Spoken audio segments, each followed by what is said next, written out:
नमस्कार दोस्तों। कल हम बात कर रहे थे कि 2014 से पहले और 2014 के बाद में क्या बदला, और हमारी बात ख़त्म हुई थी ट्रैप्सो करेंसी, जो ऑनलाइन आभासी मुद्रा है। वह हमारी बात ख़त्म हुई थी, लेकिन अब हम एक नई बात करेंगे। है तो इसी से संबंधित, लेकिन नई। मोदी सरकार पर्यावरण प्रभाव आकलन मसौदा 2020 लेकर के आई है।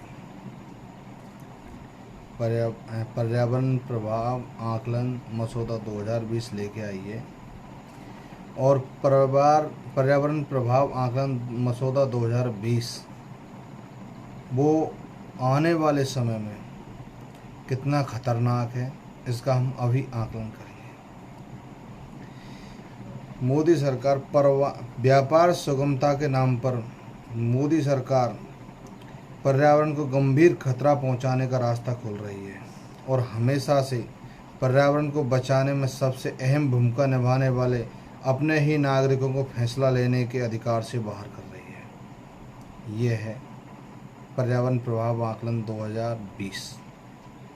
अब इसके कुछ अंश हैं, उनके बारे में हम बात करेंगे।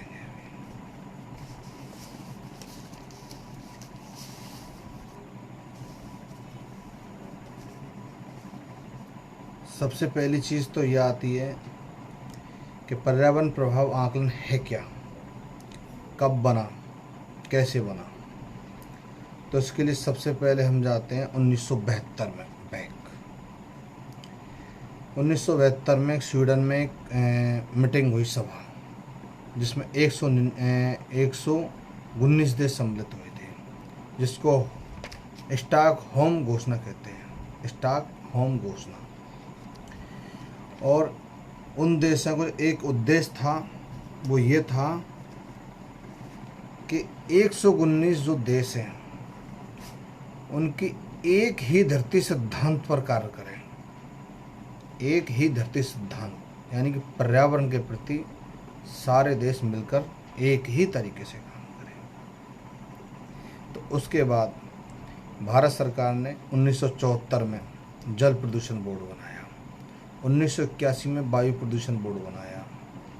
लेकिन इसके बाद आपने एक भोपाल गैस त्रासदी का नाम तो सुना होगा। एंडरसन, जिसका चीफ एंडरसन था, एंडरसन जो भाग गया यहाँ से। तो उस समय भोपाल गैस त्रासदी हुई थी। भोपाल में जो प्रोजेक्ट था, सरकार ने मंजूरी देने से पूर्व उसका आकलन किया कि इससे होने वाली हानियां क्या होंगी। अब हादसा तो हो गया, लेकिन उस हादसे से सबक लेते हुए भारत सरकार ने एक नया कानून बनाया, EIA, पर्यावरण प्रभाव आकलन। वैसे तो 1986 में तैयार हो गया था इसका ड्राफ्ट, लेकिन इसके नियम नीतियाँ सन 1994 में तैयार हुई थी, यानी पूर्ण रूप से लागू 1994 में हुआ था ये। लेकिन अब पूर्ववर्ती सरकार और वर्तमान सरकार में आप देखिए, इस सरकार ने एक अवसरवादी योजना का लाभ लिया। एक तरफ पूरा देश कोरोना महामारी से जूझ रहा है, और ये सरकार पर्यावरण प्रभाव आकलन मसौदा तैयार करने में जुटी हुई थी। ऐसे कानून जो जनता से जुड़े हुए हों, ऐसे कानून को प्रभावी रूप से लागू करने के लिए जनता से प्रस्ताव, आपत्तियां, सुझाव मांगे जाते हैं। लेकिन ना ही तो इन्होंने अपनी अधिसूचना में कोई डेट अंकित करी, कोई डेट अंकित नहीं कि इस डेट से आपत्तियां, सुझाव जो भी हैं लिए जाएंगे। लेकिन फिर भी प्रकाश जावड़ेकर जी, जो वन पर्यावरण के चीफ हैं, उन्होंने 30 जून लास्ट डेट रखी। लेकिन पर्यावरण विदों ने दिल्ली हाई कोर्ट में रिट लगा करके इसको आगे बढ़वाया और इसको 11 अगस्त तक करवाया। कोरोना महामारी के दौरान भी 1194 पोस्ट कार्ड गए उनके पास में, जिन पोस्ट कार्ड में कड़ी आपत्ति जताई बहुत कड़ी आपत्ति। अब ये तो एक अवसरवादी हो गई, यानी इस सरकार को हमेशा एक अवसर चाहिए, जो एक कोरोना महामारी से बड़ा अवसर तो इस दुनिया में है ही नहीं। दूसरा, इसमें जो सबसे बड़ा खतरा है वो है post facto project clearance, post facto project clearance. अब हम आपको हिंदी में समझाते हैं इस बात को। पोस्ट फैक्टो प्रोजेक्ट क्लियरेंस वो चीज़ है जो पहले से अवैध रूप से वहाँ कार्य कर रही हैं, लेकिन हमारे माननीय प्रधानमंत्री नरेंद्र मोदी जी ने इस मसौदे में रणनीति नामक एक शब्द को परिभाषित किया है। रणनीति युद्ध के दौरान काम आती है, प्रोजेक्टों या परियोजनाओं के दौरान काम नहीं आती। लेकिन इन्होंने इस शब्द का इस्तेमाल इस मसौदे में किया है। इस रणनीति नामक शब्द के परिभाषा में ऐसे प्रोजेक्ट, जैसे मैंने आपको ये बताया पोस्ट फैक्टो प्रोजेक्ट क्लियरेंस, यानी जो अवैध रूप से चल रहे हैं उन सभी को क्लियरेंस मिल जाएगा काम करने का। और ऐसी परियोजनाएं जो रणनीति की श्रेणी में आती हों, उन श्रेणी का उनकी जानकारी किसी भी तरीके से सार्वजनिक नहीं की जाएगी। यानी कि आरटीआई एक्ट 2005 जो है वो निष्क्रिय है। और हमने कल बताया था आपको कैग, वो तो पहले से निष्क्रिय है। अब ना तो कैग सार्वजनिक करेगा और ना आरटीआई सूचना मिल सकती, यानी कि वर्तमान सरकार की तानाशाही। दूसरी बात, इस मसौदे में सरकार ने बॉर्डर को परिभाषित किया है, यानी कि विभिन्न देशों की जो सीमाएं हैं उसके अंदर 100 किलोमीटर हवाई क्षेत्र तक बॉर्डर है, और उस बॉर्डर के अंदर कोई भी परियोजनाएं होंगी वो नो ऑब्जेक्शन होंगी। कोई भी व्यक्ति, समुदाय या जनजातियां ऑब्जेक्शन नहीं कर सकती। अब आपको खूब पता है इस चीज़ का कि आदिवासी समुदाय, पूरा जो 20% आबादी है हमारे देश की, सब जंगलों में रहता है टोटल।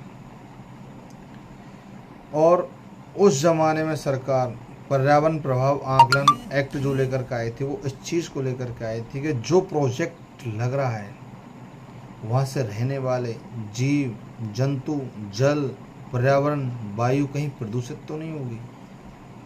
लेकिन आज इस सरकार ने सब चीज़ करके दिखा दिया, सबको ताक पर रख करके ये अधिसूचना जारी की,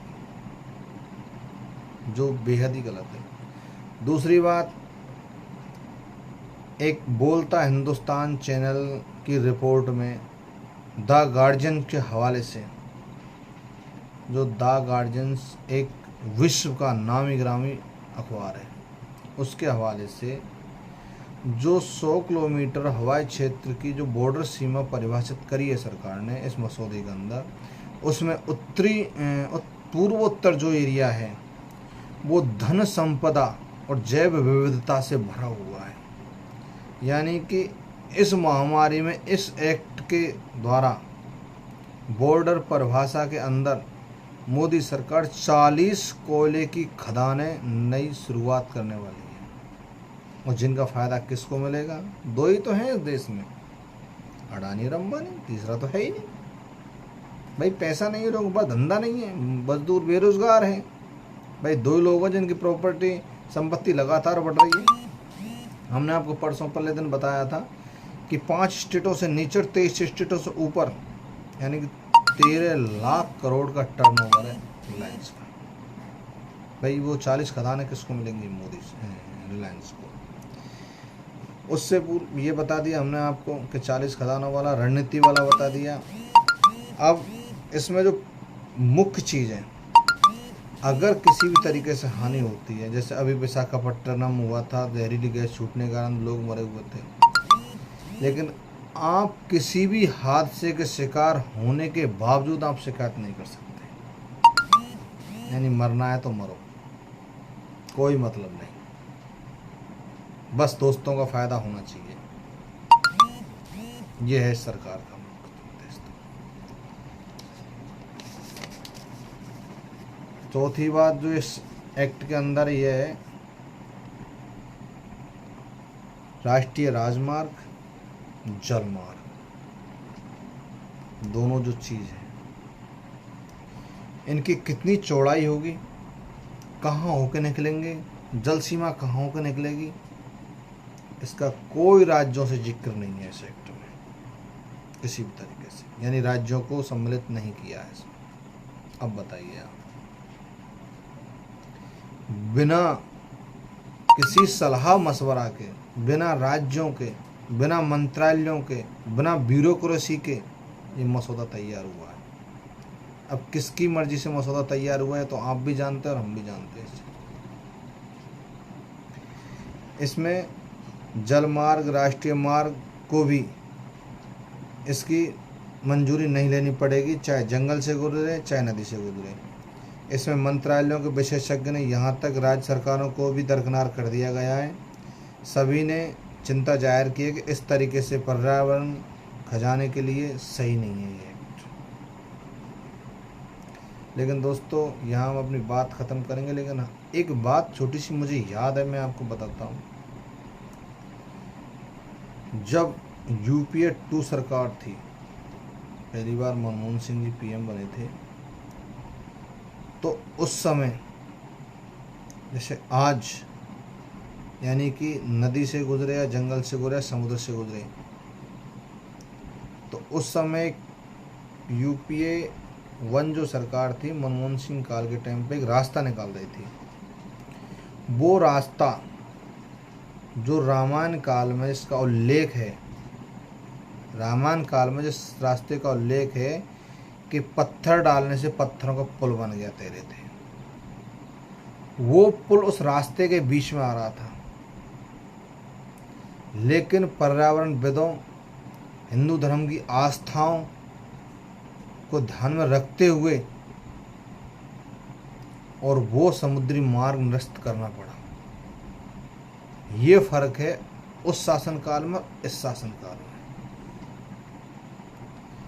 जो आदिवासी जीव, जंगल, जल, वायु यानी कि जो सब इस एक्ट से प्रभावित होंगे, और जो आबादी वहाँ रहती है वो प्रभावित होगी। जो जीव जगत के जंतु हैं वो सब प्रभावित होंगे।